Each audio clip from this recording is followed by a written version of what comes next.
Good morning everyone. मैं मंजू स्वागत करती हूँ आप लोगों के अपने यूट्यूब चैनल पे, जिसमें हम आज सीडीपी टीजीटी एसटेट लेवल का जो क्लासेस हम सीडीपी की सीरीज चल रही थी उसमें हम क्लास नंबर 3 और टॉपिक नंबर 2 आज हम करने जा रहे हैं, हेरिडिटी एंड इन्वायरमेंट, यानी आनुवांशिकता एवं वातावरण।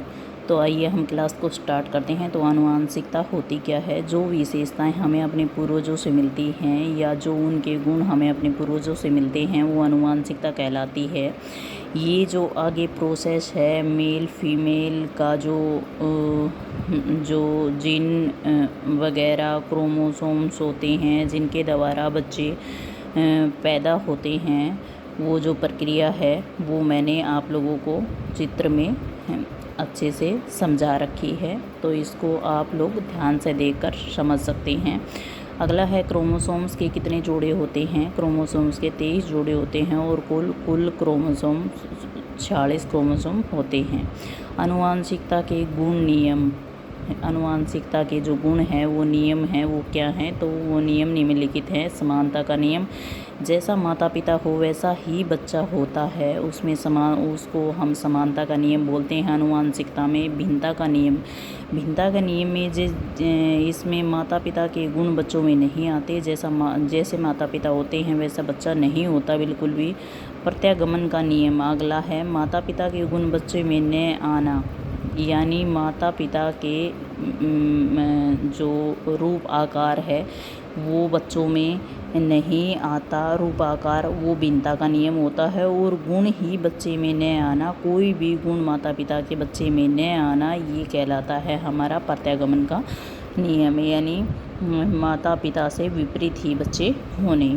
इस तरीके से वुडवर्थ के अनुसार जो होता है विकास होता है वो होता है हेरिडिटी प्लस इन्वायरमेंट, यानी आनुवांशिकता और इन्वायरमेंट का जो कॉम्बो होता है वो विकास होता है। ये स्टेटमेंट वुडवर्थ ने दी। फादर ऑफ हेरिडिटी, तो फादर ऑफ हेरिडिटी जो हेरिडिटी के आनुवांशिकता के जो पिता हैं वो किसे माना गया है? तो गैदर मेंडल को माना गया है। वातावरण, आसपास, पड़ोस आनुवांशिकता के अलावा सब इन्वायरमेंट प्रकृति है। वातावरण मतलब इन्वायरमेंट क्या होता है? तो इन्वायरमेंट हमारे आस पड़ोस, आनुवांशिकता के अलावा जो कुछ भी हमारे आस पड़ोस में है वो सब हमारे वातावरण है। हमारे चारों ओर के आवरण को वातावरण बोलते हैं। तो ये है प्रकृति, नेचर और नर्चर में फ़र्क, प्रकृति और पोषण में फ़र्क।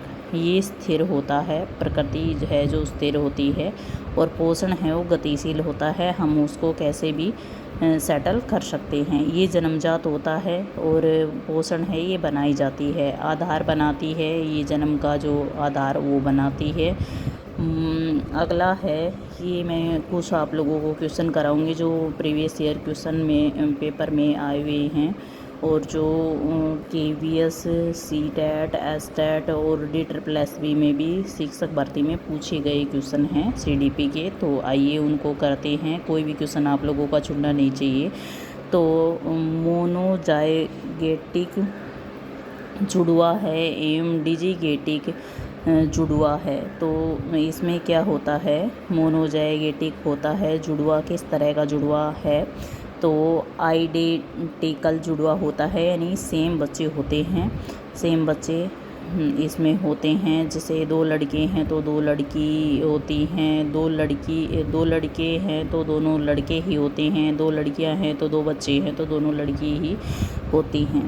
और डिजिगेटिक में फर्टनल होता है जिसमें सेम नहीं होते, सेम बच्चे हो भी सकते हैं और नहीं भी हो सकते। जैसे दो लड़के हैं दो लड़कियां हैं, उनकी सेम शक्ल आकार हो भी सकता है और सेम नहीं भी हो सकते।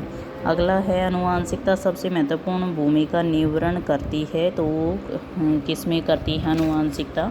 आनुवांशिकता करती है शारीरिक विकास में महत्वपूर्ण भूमिका निभाती है। अगला क्वेश्चन है हमारा, विकास को आधार देने का कारक है। तो विकास को जो आधार मिलता है जिससे वो कारक है हमारा शिक्षा की गुणवत्ता, पोषण की गुणवत्ता और संस्कृति जो हमारे विकास को आकार देती है। अगला क्वेश्चन है आनुवांशिकता से संबंधित कारक हैं। आनुवांशिकता से संबंधित कारक हैं तो आँखों का कलर हो सकता है, वो बालों का कलर हो सकता है, या बालों की लेंथ हो सकती है, पैरों का या शरीर की कदकाठी हो सकती है। ये सभी आनुवांशिकता से संबंधित कारक हमारे हैं।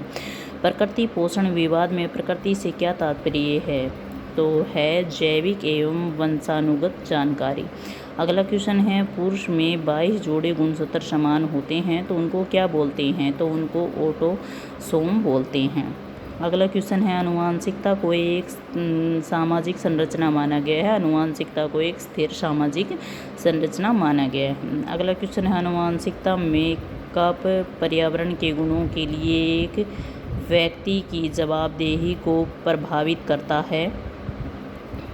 अगला क्वेश्चन है आनुवांशिकता जन्मजात व्यक्तिगत लक्षणों का कुल योग है। आनुवांशिकता है वो जन्मजात व्यक्तिगत लक्षणों का कुल योग है। ये बात किसने कही? तो ये बात कही थी एन झा ने कही थी।